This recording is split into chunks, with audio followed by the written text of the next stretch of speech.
या ठिकाणी उपस्थित सगळ्या नाशिककर पत्रकारांचं आम्ही शिवसेना पक्षाच्या वतीनं खूप स्वागत करतो।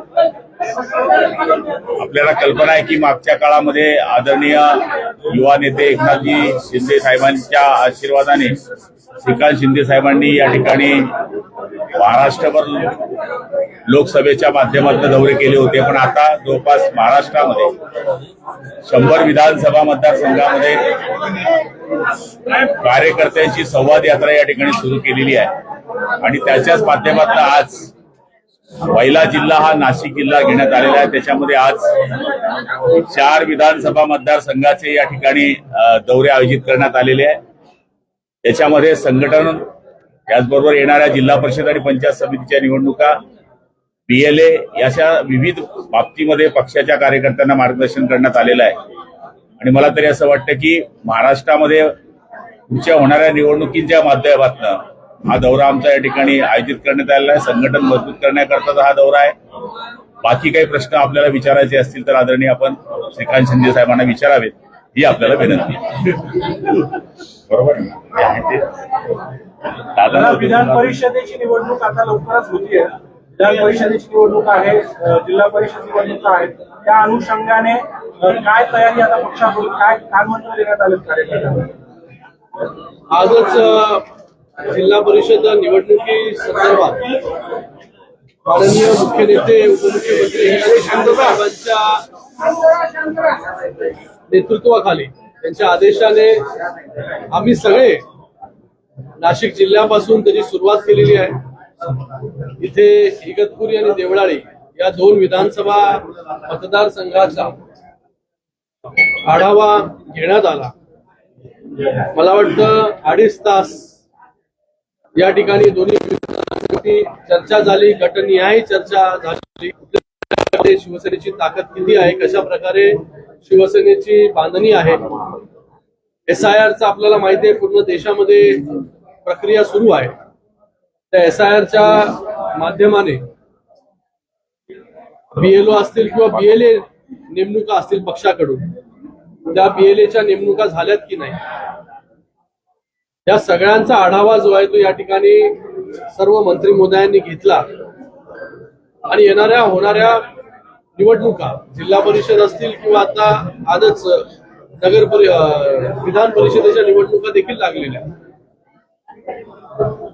पक्षाची ताकद किती आहे, कुठे पक्ष कमी आहे, या सगळ्या गोष्टींवरती जे आहे हे कार्यकर्त्यांना, पदाधिकाऱ्यांना जे आहे हे सर्वांकडून मार्गदर्शन करण्यात आलं आणि येणाऱ्या काळामध्ये 100 विधानसभा म्हणजे जिथे जिथे 22 जिल्हे आहेत त्या 22 जिल्ह्यांमध्ये जिल्हा परिषदेच्या निवडणुका आहेत, तिथे मी आणि त्याचबरोबर सर्व मंत्री जे आहेत हे पर्सनली त्या ठिकाणी जाणार आहोत, आढावा घेणार आहोत आणि त्याचबरोबर राहणाऱ्या ज्या 158 जिथे जिल्हा परिषदेच्या निवडणुका झालेल्या आहेत पण BLAची कामं जी आहेत ही सुरू आहेत, तिथे देखील आढावा घेण्याचं काम जे आहे हे मंत्री उदय सामंतजी आणि राहुल शेवाळेजी यांच्यावरती सोपवलेली आहे, जेणेकरून 288 विधानसभेमध्ये जाऊन सर्वच BLA सगळीकडे नेमले गेलेले आहेत की नाही आणि 30 जून पासून जो घरभेटीचा कार्यक्रम सुरू होणार आहे त्याच्यासाठी 100% BLA जे आहे सगळ्या विधानसभेमध्ये नेमले गेले पाहिजे याची तयारी जी आहे ही सुरू आहे. आतापर्यंत पूर्ण महाराष्ट्रामध्ये 1.25 लाख BLNची नेमणूक जी आहे ही शिवसेनेकडून ऑलरेडी झालेली आहे. काही प्रमाणामध्ये जे आहे ते BLN नेमणुका राहिलेल्या आहेत, त्या लवकरात लवकर पूर्ण होतील. आणि त्या अनुषंगाने काम जे आहे हे पक्षाचं सगळीकडे सुरू आहे. आपल्याला माहिती आहे की विधानसभेच्या निवडणुकीच्या अगोदर देखील अशाच बैठका ज्या आहेत त्या झाल्या. नगरपालिकेच्या निवडणुकीच्या वेळेस झाल्या. महानगरपालिका असतील, नगरपालिका असतील, या सगळ्या निवडणुकीच्या वेळेस जे आहे हे कार्यकर्त्यांना जाऊन भेटणं, त्यांच्या समस्या जाणून घेणं, कशा प्रकारे पक्ष त्या ठिकाणी काम करतोय, त्यांच्या गटा आज जे आहे त्या प्रत्येक गटामध्ये असेल, पंचायत समिती गणामध्ये काय प्रॉब्लेम्स आहेत त्याचा उहापोह या ठिकाणी झाला, तो कशा प्रकारे सोडवला जाईल. तर या सगळ्या गोष्टींचा आढावा जो आहे तो आज या ठिकाणी घेतला. आज शिवसेना बैठकीदरम्यान सिंहस्थ कुंभमेळ्याची कामं मोठ्या प्रमाणात होत आहेत, मात्र त्या ठिकाणी स्थानिक पदाधिकारी असतील किंवा लोकप्रतिनिधी यांना भाजप विश्वासात घेत नाही, असा एक गेल्या काही दिवसांपासूनचा सुरू आहे. त्या बाबतीत काही चर्चा झाली किंवा काय?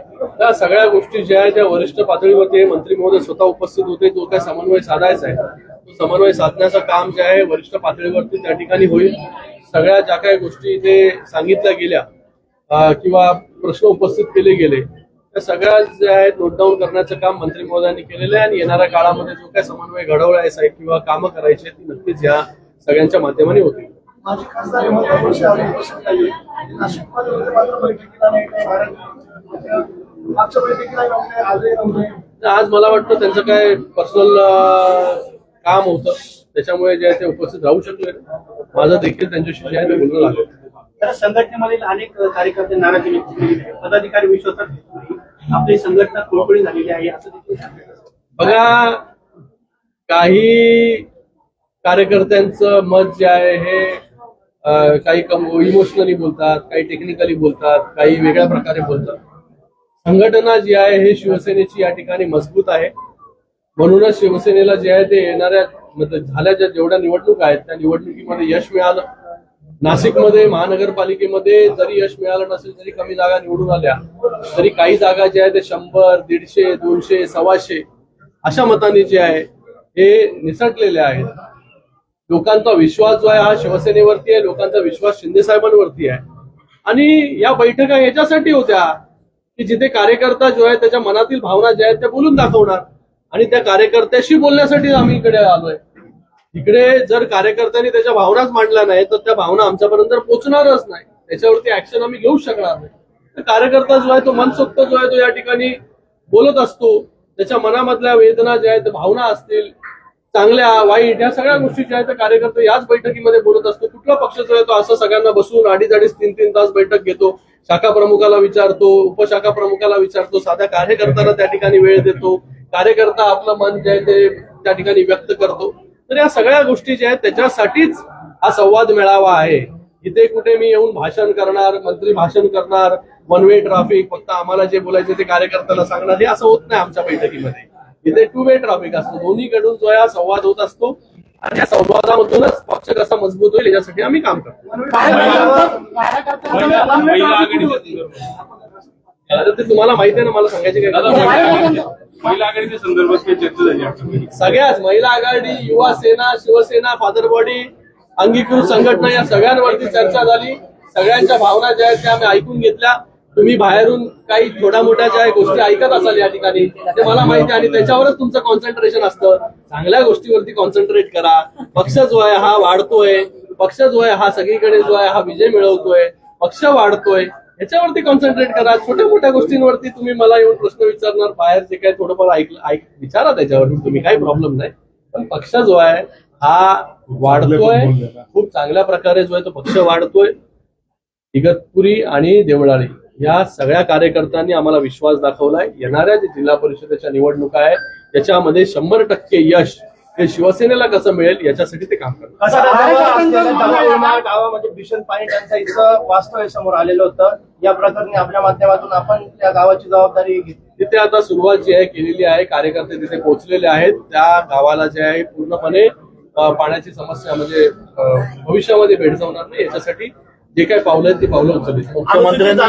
मुख्यमंत्र्यांनी आवाहन केलं होतं की जी परिस्थिती सध्या राज्यात आहे त्याच्यामुळे खर्च कमी करावा, बॅनर लावू नये, मात्र गिरीश महाजनांच्या जळगावमध्ये त्यांच्या कार्यकर्त्यांनी मोठे बॅनर लावले.